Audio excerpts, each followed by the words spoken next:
everybody, welcome back to my channel. Today I'm here with Sarah Martin. Hello. To talk about what is love for her. So with any further delay, what is love for you, Sarah? Love is a natural human emotion. It's one that we all learn through our integral relationships when we first come to life. And I guess self-love is something that we all have a journey towards depending on what our first introductions of love were. And if it's something that's positive, you might naturally be okay with the path of self-love. If it's something that was more negative, you might have a longer journey to find your self-love. And for you, what was your experience? You had self-love in your early childhood, in your life, or not? No, I naturally, in my immediate first family, as a young child, I experienced a lot of neglect, abuse, and I didn't see, there was no self-love that I could see from any adult in my life. I think there was a lot of neglect within their own lives. And yeah, it took me a really, really long time to understand the concept of love. All right. And how you get out of it? How you got out of it? How you rescue your? How you put the healing process together and work towards yourself? First of all, I did experience a safe place for myself as a young child, being an artist. So I would, not knowing it, but create a meditative state when I was working. So it's my own safe space to feel everything, and that was my own pocket of self-love without knowing it. When I got older and I had sexual relationships, it did trigger this feeling of I'm unworthy,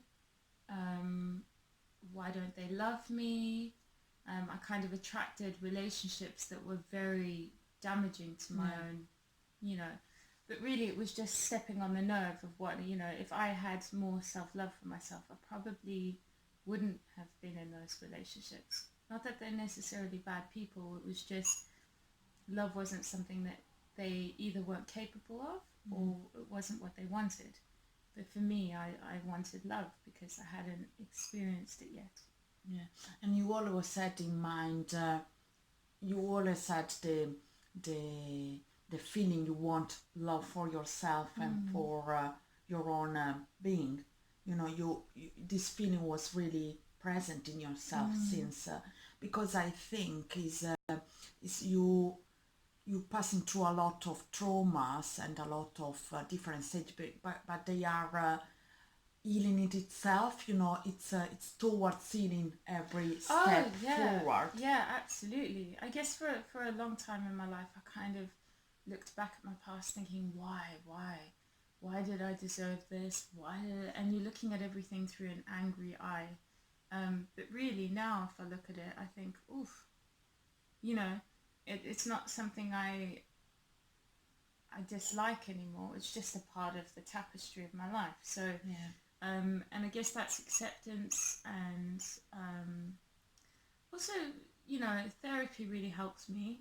So I engaged in cognitive behavioral therapy and counselling. It was a bit of both, and that way I could express the feelings of which I wasn't aware was inner child.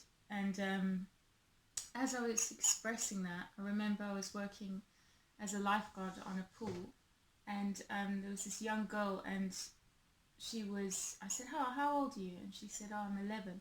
And that was a key point in my life when I was 11, when I experienced a lot of traumas. And I thought to myself, gosh, she's so vulnerable, she's so this, she's so that. And I guess it took me to see, myself and another child, to realize that I didn't deserve to carry all of the burdens. It was a sort of revelation. Yeah. First, you unveil a part of yourself, a key Yeah. point of yourself. Yeah, because I always carried these ideas that I had as a child into my adult mind, thinking they were still relevant, but they're completely different minds. And how is your inner child now? How is your love, your self-love, Yeah, and yeah. your journey now? My inner child is very fulfilled. I had this, I had a really good solidifying of my inner child and myself in a very, I guess, symbolic way where when it first happened, I think I was around about 8 or 9, and I experienced some real deep trauma, especially with sexual. And I remember I was in the shower and I was crying and I was trying to clean myself, but I didn't feel clean and there was nothing I could do. And I was just so like broken.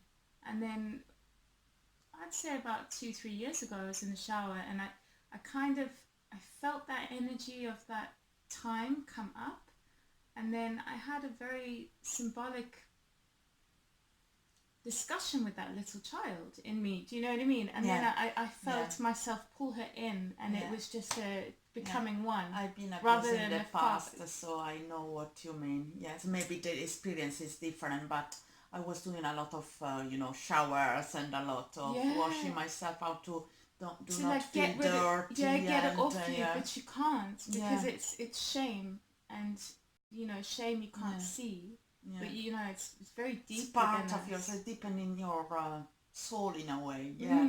Yeah. I kind of got interested in shame later on about how powerful that emotion was, and the one thing that I read about it is that it's connected with survival. So if you're shamed out of a group of village, if you live with human beings who would live in a village or in a community, and if you had done wrong and you were shamed, you would be outcast and then you would die. So the feeling of real danger and shame, they kind of are together. Yeah.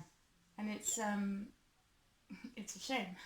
Maybe it doesn't really serve us nowadays. No. Because we don't need to survive to predators, we don't need to be cast out in the woods alone, and try and survive because you're shamed. And it's also barbaric, I think, because shame also, unless you have the opportunity for atonement, you can't elevate yourself out of shame, so it's one of those things where truth brings light and shame is banished. But I think anybody who's been abused in any way, especially sexually, I mean for boys, I think boys, the shame is much nobody deeper. talk about, sometimes they concentrate their attention on the female abuse. Yeah. Because obviously females are seen as very helpless and boys are seen as masculine. But I think for a boy to have been abused, the shame is really, really great because they're not seen as... They can cry maybe, they can express their emotion. Or they're not seen as being somebody who should be dominated sexually. So they might feel even less of a man. They can feel less secure, less able to find any help or any advice from someone. Because they feel so much shame that they can't comprehend it almost. So, but then, once you come out of the transition of shame, the darkness, then comes the path of self-love. Because, like we were saying the other day, you need compassion and self-care and the ability to say, okay, well, this happened, I didn't deserve it, but it has happened, how can I help myself now? And in a way I found it helpful to forgive my abuser. I mean, it's a long process, and you can forgive and do not, the fact remain was wrong, in my opinion, but you can distance yourself and forgive and let go and carry on with your life. And at the meantime, you forgive your abuser, you forgive yourself, and the healing process can take place and start. Yeah, thank you so much. Would you like to, have you got a quote or something, or a little statement for love or for yourself you like the most, or to end this video in an happy way? Yeah. Yeah, I had this very self-indulgent evening once where I lit candles around me, and I just hugged myself, you know, like inch by inch. I looked at my body and I was very proud of it, and I just had this really intimate moment where I was embrace yourself. Yeah, and really felt my body and felt present in my body. And I think when you want to have self-love, living in your own home and loving your own home and your body is really important, I think. So yeah, so you need to hug take yourself. care of your body, take your care mind, of your and your spirit. soul and your spirit. Yes, thank you so much. Thank you. Much Thank love. you. Peace.